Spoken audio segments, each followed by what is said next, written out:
I just came from an event here in Dubai where I met the one and only Jordan Belfort, the real Wolf of Wall Street. And obviously, I asked him the toughest question that I came to my mind. 80% of the people didn't use the internet. And in 2022, 80% of the people that using the internet don't own crypto. What do you think need to happen that same like with the internet, crypto will get mainstream? Two things. Number one, people didn't have access to connections that were fast enough to allow them to use the internet for anything other than trying to check their mail. It was so painfully slow. You're too young for this, but when the internet first came out, you couldn't use it.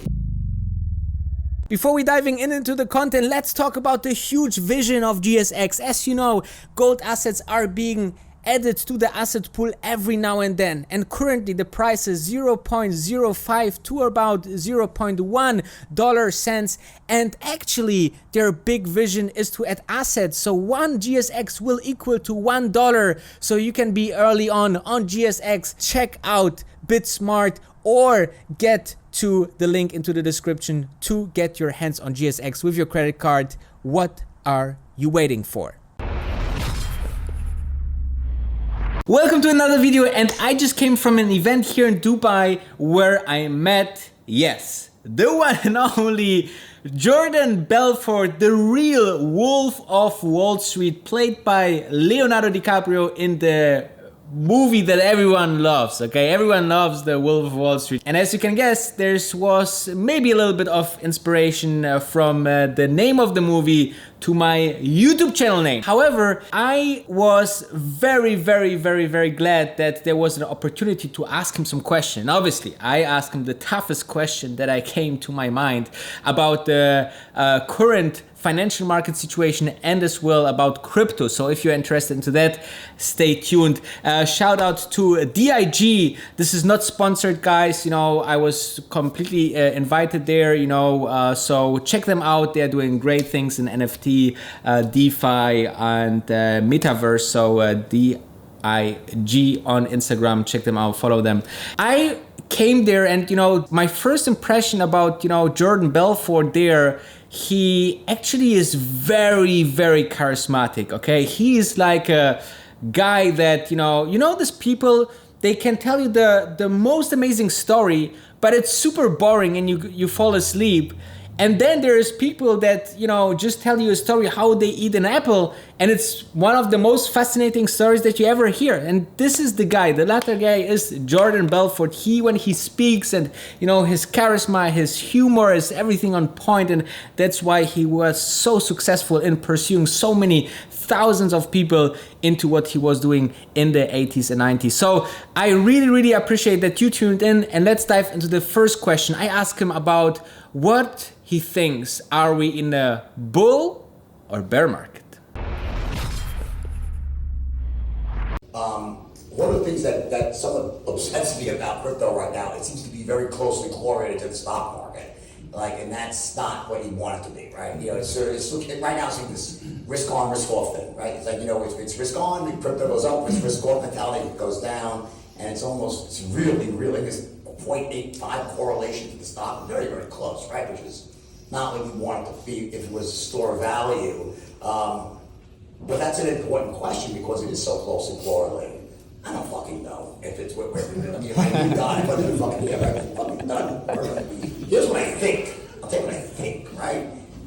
I think the market's going to go higher over the next 2 to 3 years. I don't think we're in this moment right now where I think the market's going to keep trending higher because I think the Federal Reserve is in somewhat of a bind here. Like normally the way it goes is they'll raise rates up and they'll make bond yields so attractive that money flows out of the stock market into fixed income, and that should be depressive for the market, and the Federal Reserve is on a tightening trend, right? But I think on the other side of that, the Federal Reserve is somewhat hamstrung on how high they can raise rates, because the higher they raise rates, the more it costs to service the debt. How high can they raise rates when we have that much 30 trillion in debt? It's really easy to service 30 trillion, interest rates are like zero, you know, and well, close to it. So I think there's going to be some rate raises, but I think they'll be modest and not severe. And so my guess is that the market's going to continue to go higher over the next few years, and then until there's some sort of black swan event, and whatever that's going to be.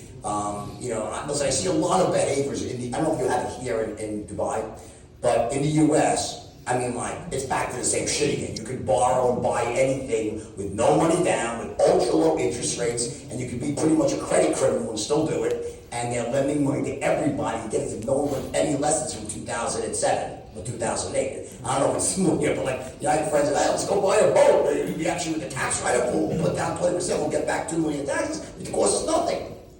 Same thing with private jets now. And we all laugh, at some point there's gonna be hell to pay for this shit, right? Who knows? But I think at that point you're gonna probably see some serious problems. Until then, and who knows what that day will be, I think things are gonna go higher. So as you can see, he says obviously that he don't know, nobody really knows, right?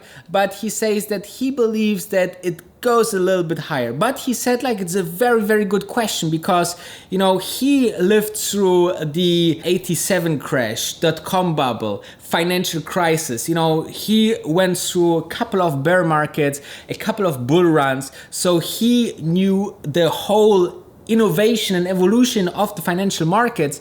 And you can imagine that actually he is one of the most experienced guy on the Wall Street, even when he was just participating in a couple of years. But then, he was there when so many different things happening. Okay, the evolution of penny stocks, right? IPOs and so on. He went through it all. He was so successful on Wall Street, and he is a great guy to ask. And therefore I asked the question, and his answer was that he thinks we go a little bit higher, but he still believes there's a big correlation between stock market, the financial markets, and crypto markets as well.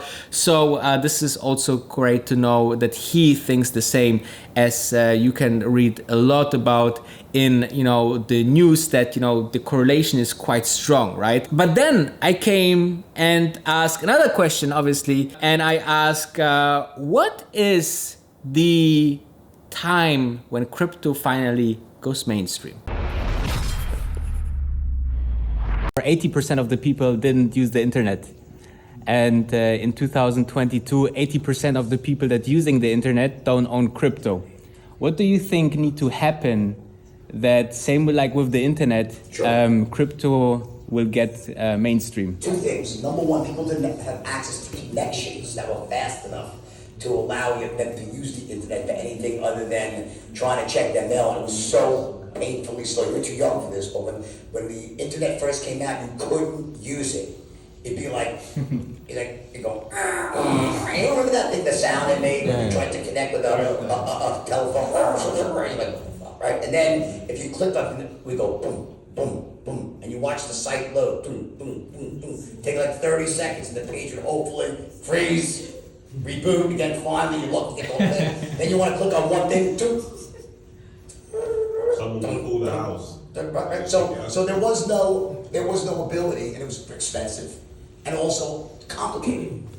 So what started happening? Smart people said, there's a problem. We need to make it more easy to use the internet. And people, first Netscape came along. A company named Netscape became $1 billion, got acquired by Microsoft, I think it was maybe, right? Or it was Google, but ultimately it was Google that invented the technology that allowed you to search the internet and easily get what you're looking for, which made it an incredibly useful, powerful tool. At the same time, you had other companies, cable companies, telephone companies, working on ways to increase the speed of connections and bring actual broadband internet into the homes of Americans. As those two curves coincided, and as just people got educated, more and more companies saw the opportunity through money, time, advertising, and simply just increases in technology, the world adopted to a better way, to a safer, quicker, more efficient way of doing business. What's the parallel today? Well, it's kind of similar in some respects. Number one, using crypto is complicated still for most people. You want to go stake and use DeFi? I do it, not myself. My bookkeeper, my CFO does it. I would never do it myself. I'm gonna jump through 5 hoops like that to try to figure out how to actually stake crypto safely. When you go out and buy it, you don't know what to buy. It just seems very complex. Now, that's why the first solutions to this were what? Coinbase. The big centralized exchanges came in okay, and Binance, right? Because it was more like mirrored the traditional financial system. So it looked more familiar to people. It's going to open up a Coinbase account, but there's a lot of negatives to Coinbase, right? You don't really own your crypto. There's a lot of things that make it not exactly the way crypto is supposed to be. But still, these are the first iterations of that with these centralized exchanges that came up to make it at least possible to conduct business, right, for the average person. I think as with time and as you see more and more companies moving into the space and they're phasing in very, very quickly, we see the adoption happening very, very quickly right before our eyes right now. Institutions are starting to adopt crypto as well. I think, generally speaking, for a new technology, it's staggeringly quick, far quicker than anyone thought. I think that's what I was alluding to. I don't think the government's realized how quickly this could take hold and entrench itself into the system. They didn't believe it was possible because it just seemed like, when you look at it in retrospect, it's like, wow, how did that happen? It just happened seemingly overnight, very, very quickly. So I think what's going to happen now through a combination of the same thing, advertising. When you go to watch the Super So here he goes, and he's right on point. I mean, Coinbase is for me like the AOL moment. Many of you guys may be a little bit too young to understand, but AOL was a software that you install and with one click you was in the internet. Okay, and you paid by the minute, and your device that you had connected to your computer made crazy noises like Jordan explained. And something like this is like Coinbase, like Coinbase is this interface that could be the kind of gate to crypto. But in my personal opinion, when crypto really go really mainstream is like when the biggest platform in the world. And for me, this is currently your iPhone, okay, your mobile device, okay? It's your day-to-day for your calendar, memories, social life, it's everything, communication, everything, right? Everything, news, everything, okay? It's your news. So how you make crypto more mainstream is, in my personal opinion, is when the moment comes when Apple have already an Apple Wallet. If they say, you know what, we make maybe a part or maybe a whole new store, the Apple crypto store, where you can purchase, NFTs, you can purchase coins, maybe you can create own coins, all of these things. And if they would integrate this into their ecosystem, this would be huge, okay? I think this would be the breaking point, because now, as I said in the video when asking Jordan, 80% of the people in the 1990s weren't using the internet. And now the internet is everything. And 2022, 80% of the people that using the internet don't own crypto. So we will see, or the question is,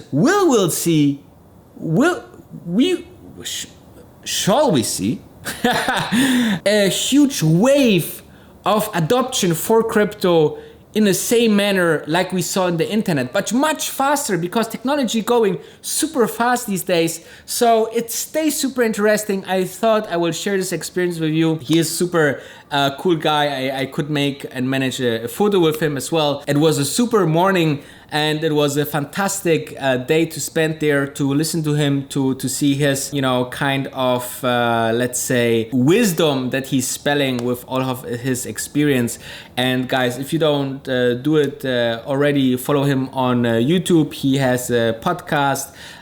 He has Instagram, obviously, here as well. And, make sure to be awaiting big news, guys. There is actually a docu series that will come out with the Jordan Belfort, the Wolf of Wall Street. I cannot wait. It will be on some of the streaming services, maybe this year, maybe next year. It will be super interesting to follow him again after his success and what happened, what he's doing right now, and so on. So it will be super exciting. I love that. So I hope you love that. Share this, and see you tomorrow.